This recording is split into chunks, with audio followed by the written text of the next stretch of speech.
Okay, can you guys still hear me? Yes, Okay. we've lost Rachel. I switched. You guys can't see it because it's completely off camera, but I have my mic all set up, ready to go. I'm not gonna touch it. Remind me to hold still. Hold still. Is everybody ready? Do you have your notes? Do you have your game face on? I've just clappered like 16 times. Let's go.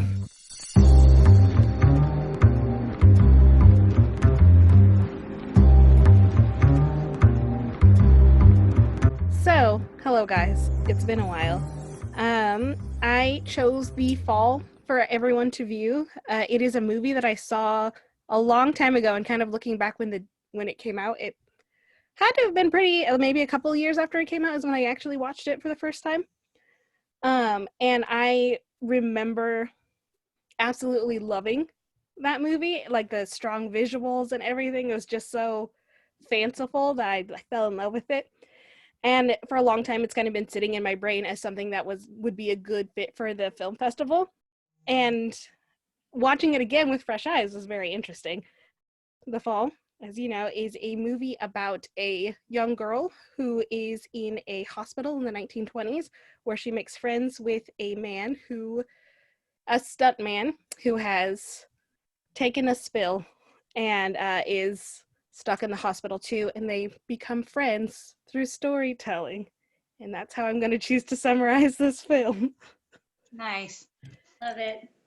Okay. So my favorite things about the movie was obviously the visuals that did kind of maintain from my previous viewing to now.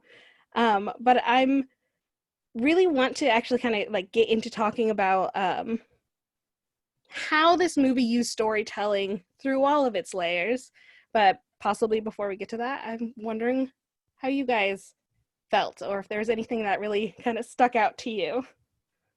I think what jumped out to me the most was the difference between like the movie's story and the story within the movie. And the story within the movie is it's portrayed, through the child's perception. Like it's what the child is visualizing as the story is being told. And I like that didn't really sink in for me until like a second watch through. It's like I knew I like had a vague grasp that was what was going on, but some of the parts of the story, the child's perception of the story, were kind of annoying until it really sank in that this is okay. It's because this is the child interpreting the story. I mean, just like the dialogue is weird and stilted, and in some cases, like it's super expository, and it makes sense. Like that's how the child is like internalizing the story. The child is what stood out most to me. The actress, I think her name is Catinca Untam, and she just like blew my mind all the way. I love her so much. I'm like, wait, is she acting? How are you like 5 years old and acting? This is incredible. She's what surprised me. One of my favorite parts was her acting job. Yeah. I just because she's a young woman, I just reminded me how much I love like little kids in movies, because that was my favorite thing about the Florida Project too. It's like just little kid actors are the greatest.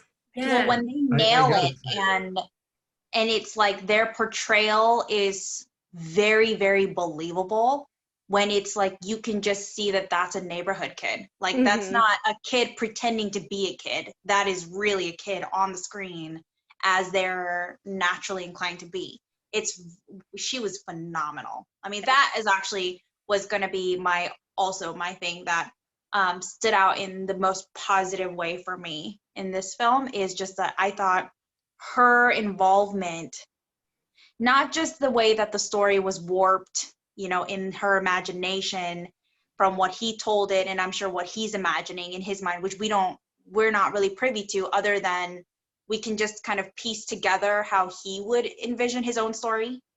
And it's most definitely not as colorful or vivid or imaginative as the way it was portrayed. So just her influence as the actress in the film her character as well as her perspective on the story was, I thought, really well done. Really, really well done. I agree. I really liked it, obviously. I Clayton, you said that you didn't notice or it didn't click with you that the story was being told from her perspective until the second time or your second watch through, which I agree. Same thing happened for me. I was like taking notes, of course, during this, and I was like writing my complaints about well, first of all, like racial slurs. Great, love it.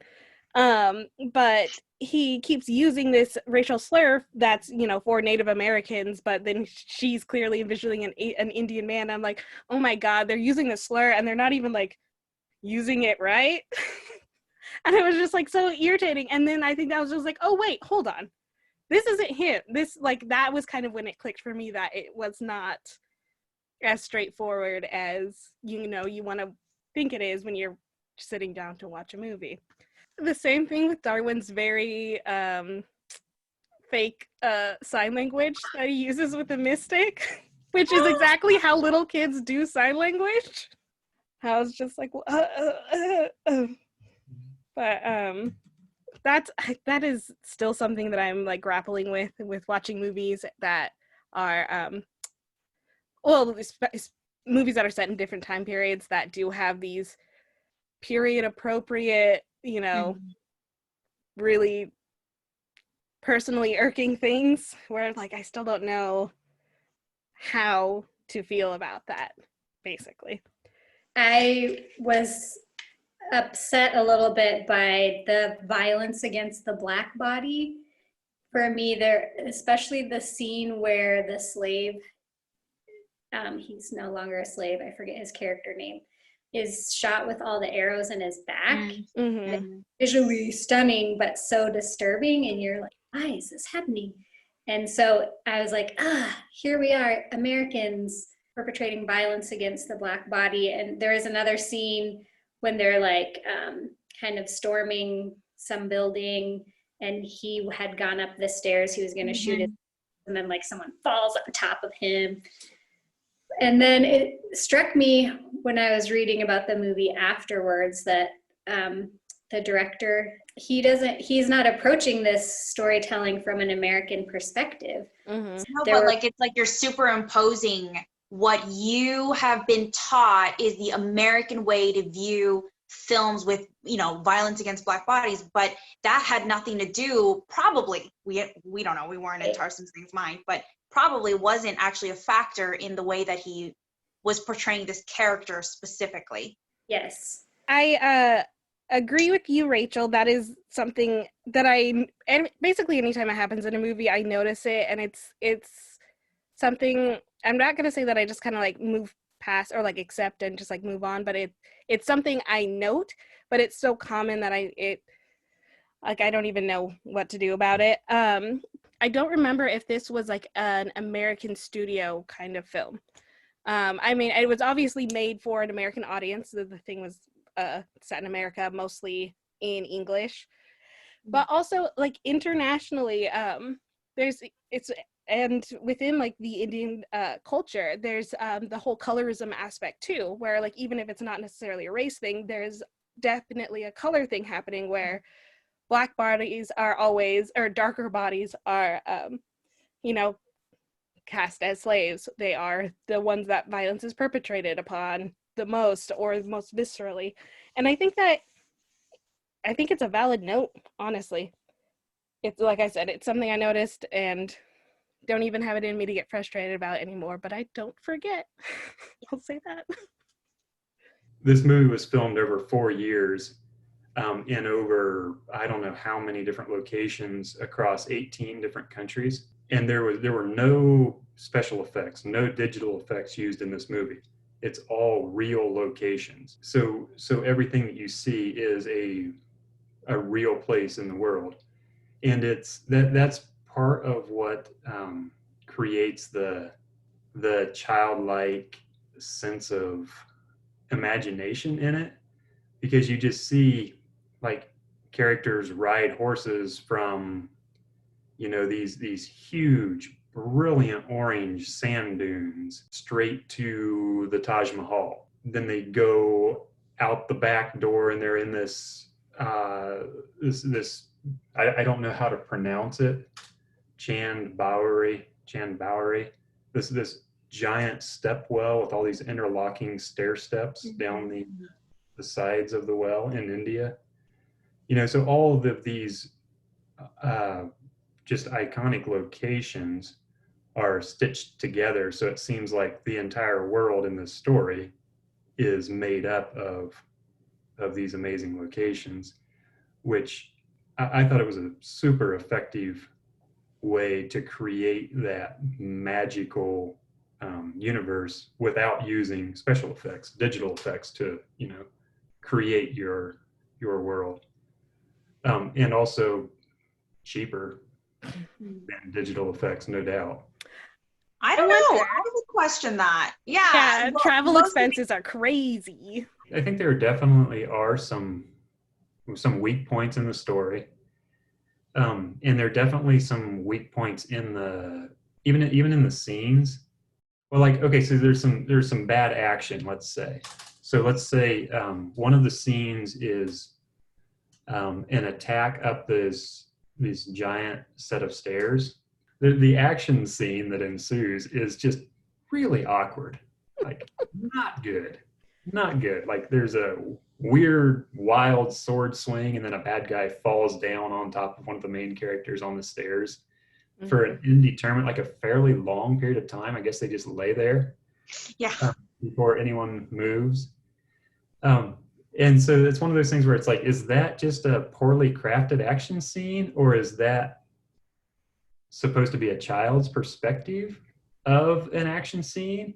Or is it a poorly crafted action scene that's hiding behind the possibility that it might be a child's perspective? Okay, I will strike that last one from the list. I highly doubt it. I wondered the same thing too. Is it like, is this part weak? You're right. Or is this like very much well told by like through the lens of this child, just so skillfully that you're like, you're not sure which way it goes. I don't know where I fall on that scale either. I was like, it could be just masterful storytelling, which I wonder, because like this whole thing is like story, like at least 3 separate layers of storytelling. So I was like, my mind does not want to accept that someone could be so skillful in the setup and then through the majority of the execution of this and then just like fumble so hard at this one part, you know?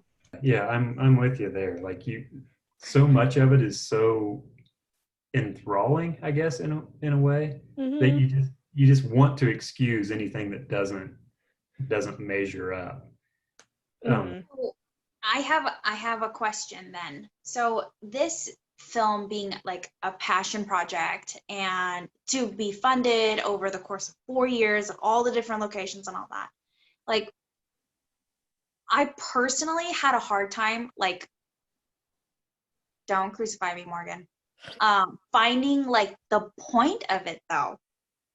And that kind of ended up being my hang up. Like, I loved the visual imagery because it actually reminded me a lot of Hero with all the different colors. Did you guys with I had mentally was like sorting through all anything that had Hero, and I'm like, what? I'm like, oh yes, obviously, got it. Just to clarify, we're talking about the Jet Li Hero, yes, right? Yes, yeah, where they had chunks of color blocked storytelling, and while this wasn't like that, like just the vivid colors and the just all of that, really, I love that naturally. So while I was drawn to like the visuals of the story, and I loved the girls acting, and I also thought what's his face was like kind of hot in a weird way sometimes, and then like super not in other times. It was very confusing. Like he kept changing on me, and I was like, I don't know how I feel about you. You were like physically hurting me, Sue. I'm with Morgan on this one. Like, how can you not love Baby Lee Face? He is. He's so baby. I love him. There were a few times where I'm like, and then he would like turn, and I'm like, oh, that's your good side. Okay, I got you. But when the movie was over, I really had a hard time latching on to whether I really liked this film or not. Like, I think that I was drawn to this film and I was engaged by this film, but I have a hard time actually pinpointing that I liked it, just like point blank. I don't think I can say that. And most of it has to do with the story of the hospitalized people. Like the characters of the story I loved. I kind of see the overarching like love triangle, but it's just like, what was the point? And that's kind of where I left it. I'm with you on that actually. Like the story is definitely the weakest part of the movie for me. And I think that in both of its stories, it does not stick the landing. Like I think the story rolls along just fine until the end, and then it doesn't resolve cleanly and clearly, and it's a little confusing in both stories. That's what kept this from being like an I love this movie for me, because there is a lot about it that I love, but I think I love the concept and the creativity of it. Mm-hmm. I almost, it's like I love the idea of this movie more than I love the movie itself. And for me, that's because it didn't stick the landing. I did write down, I wrote down, what's the point? And this for the second watch. But I didn't know that Roy was a stuntman. Like I went in blind. Mm-hmm. He was like an actor. And so what I wrote down was like, you become aware that Roy's behavior is crossing a line, like the way he's treating this kid. And the closest thing I came to the point was when he says to Catinca's character, we're a strange pair. But then from there, it's like everyone gets better and they go their separate ways. And I was kind of left feeling like, okay, does Roy just use Alexandria to get better? Like, I don't know. I guess the we're a strange pair is the closest I could come to like what this is about. Is like two friends, strange friends, this guy and this little girl, and the stories that they tell. But I had a similar like, I need resolution. So here's my perspective. And full disclosure, I do have in my notes that I did that under the complaints that I think it was a kind of a weak ending, depending on how you look at it, kind of like the more I thought about it. So to me, the main, or at least, okay, why I love this movie so much, like I love the visuals and I love everything. I actually like the story the best. I like the development of the relationship between these two individuals. The character-driven pieces like hold a special place in my heart. So I was always gonna kind of be predisposed to like, that's what I see because that's always what I'm looking for. So I like the unlikely friendship between these two. And I like that he, kind of initially, he was paralyzed, sad, suicidal, bored in a hospital, and he bonds with this little girl, this little rapscallion who just wanders around the hospital all day. It's like two halves of a character study that like kind of came together, So it's not heavy on the plot. Yeah, well, and to that point though, it's like the strongest point, in my opinion, it's like right in line with you and Rachel, is the point where after she gets hurt, right? After she gets hurt and Roy has to like deal with himself as like what he has done, who he is, who he wants to be, right? And see, I feel like it's almost like there was such a strong thesis right there, which is to me personally, when Alexandria kind of scolds Roy and says, like, it's not just your story, it's mine too. And then she says, I don't want you to die, because now it's like in her mind, in the story, she doesn't want Roy to die. But up until that point, I was seriously, well, it wasn't just me. I think that the movie led you to understand that Alexandria did not have the concept that he was trying to kill himself. So otherwise, I don't think that she would have helped him so readily. So I think that the realization that he wants to die in real life on top of die as her hero in the story, when she says, I don't want you to die, I think that there's that moment where she's not saying, I don't want your character to die, because up until that point, she's like, why did you kill the mystic? Why did you kill, whatever. But Jeez, I think that spoilers. whatever. And sorry, spoiler alert, cut this, edit, do all your thing. But then she says, like, I don't want you to die. And that is a point at which, like, she doesn't say, don't kill the hero. Mm-hmm. She says, I don't want you to die. And so in that scene, while I hated it the most, I did too. It was like so. It was rough. Yeah, it was the low point for sure, because it just felt so mean that I felt like little Alexandria. But I think that really does show the character arc. Like it's really he's trying to convince her to give up on him too. Yeah. It's so sad. I think I also felt like at that point, my expectation was for a resolution. And so when we went back into the fantasy story, in this low point where characters are getting killed off, I was just like, oh no, stop being so mean, and wanting it to like, let's get back in the real world, let's get our resolution. But as we're talking, like, I can clearly see that this as like the big the character development piece, where then he does step up. He stops trying to commit suicide. He does, puts that screening on, and I think that's supposed to be his, like, has moved forward kind of moment. And if that is supposed to be like the closure part of it, I think that this is where, like, maybe Clayton and I are connecting in it failed to stick the landing, because it culminated in such a powerful scene where, frankly, I felt like it was a little bit too snivelly. But when they got through that whole character development, the hardest part where he decides to not kill himself in the story and in real life, and all of that, and she makes a connection, and it's a shared life. Like, they reveal that it's a shared story, therefore it's a shared life because they've connected in real life. And then, like, that's it. She just goes back to her orchard and continues. I will say, to be fair, like, how are they supposed to continue a relationship? Like, that's all, like, as I was watching it the second time, that's all I could think too, because that's what I want. I want them to maintain that friendship and to be best friends forever. But he's a grown man and she's a 5-year-old field worker. In my mind, that my first viewing, this was a happy ending. And then watching it now, I was just like, oh, wait, no. Okay, but wait, no. I mean, I feel like it's happy. It's realistic happy, though. Listen, if Tarsem could not figure out a world where they could stay best friends forever, he should not have started this journey, okay? No. He obviously does not have the imagination we thought he had. No, it was a misconnection.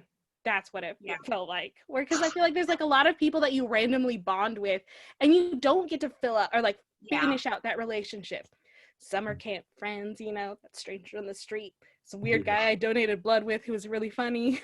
And you're right though. It's like, we can't expect that, but I do think that, like, in a package of a film that has a time limit, that has a beginning story and an end, right? Like, I think that for me to say I loved it, loved it, that I think that there needed to be something a little bit more prevailing at the end that made me feel connected, versus the way that it left off.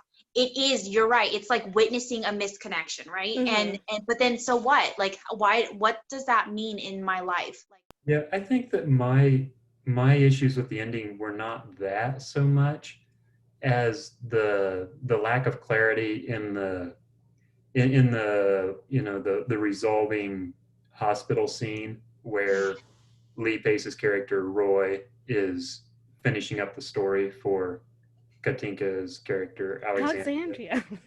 Yeah, Alexandria the Great. That was a great line. It was very cute.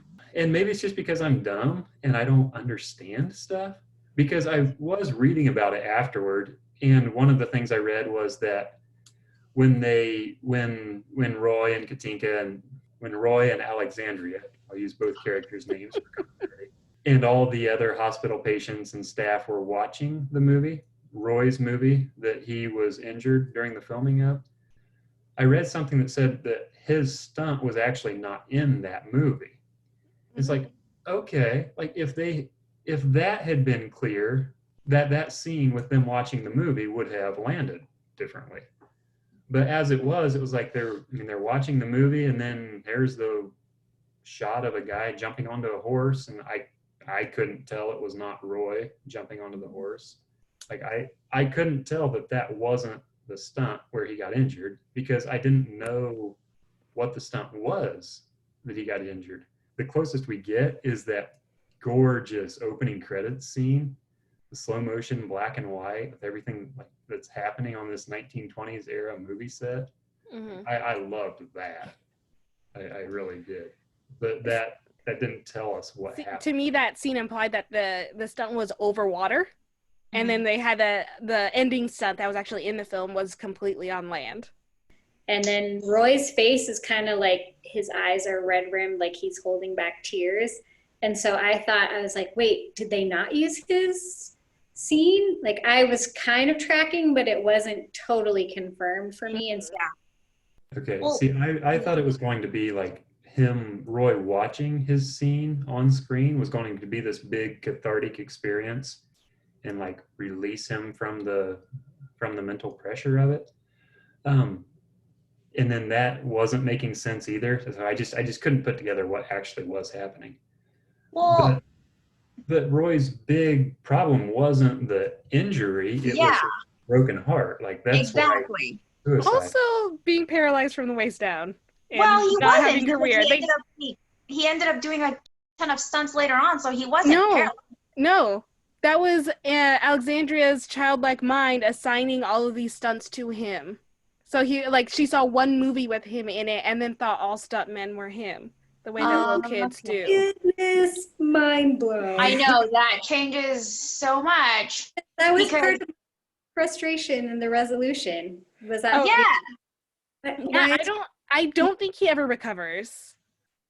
I think he's paralyzed. I wish they had paid more attention to the old guy that dies. I was like, he didn't get more screen time, with the little teeth and the oranges, and then he's somehow the mystic in her, but is. I think he was just straight up the mystic. Like you said, he was, but he wasn't. I think he just was.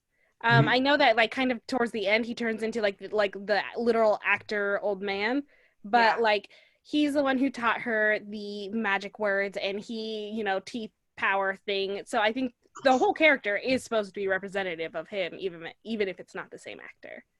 I love that part where the map appears on Mystic's body. That was really cool. I wonder how they did that. You guys seen In the Tall Grass? It's a horror movie. No. Okay. The scene where they lift the mist, these people come out of the mud and lift the mystic up to then take him to the altar where his body gets covered in maps. That's from In the Tall Grass, and I did not have a positive association with that part in this film.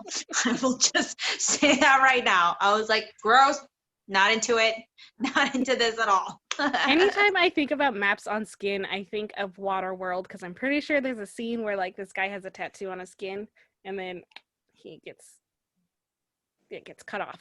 So they have a handy dandy map to take with them. Nice. Yeah. Well, I'm pretty sure it's Waterworld. I haven't seen that movie since I was a kid. I don't know. I did not like his bandit hair. I forgot about it. I erased it from my brain, apparently. I did not like his bandit muscle shirt. I loved it. I loved his outfit. I like you're in his shirt. So. All the costumes are so cool with the orchid and the party. That's so neat. Yeah, except for his gross muscle shirt. No, I love it. And when she has a little outfit that matches. I know. It's so adorable. No wonder this bag was so heavy. This is how we end. Would you guys consider screening this for the film festival? I'll go. Yeah, I go would say yes. Like I did not love this movie, but I love talking about this movie. Like I want to talk about this movie with more people, and I think that it is an interesting movie, and there is a lot to talk about after watching it. And for me, that's that's the kind of movie I want to share with people.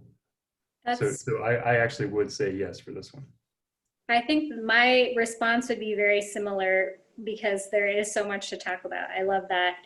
And then it feels so important, like the craft of making a film, that feels like so present in this movie. And yeah, I wanted to talk about it. I wanted to read about it. And I think that for me makes it a yes.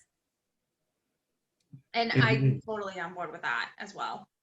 Like for all the flaws that I want to point out, like I think that those are all more things to talk about to then keep diving into, you know, more about how and the whys of the film, which is really the point. So yes, for sure.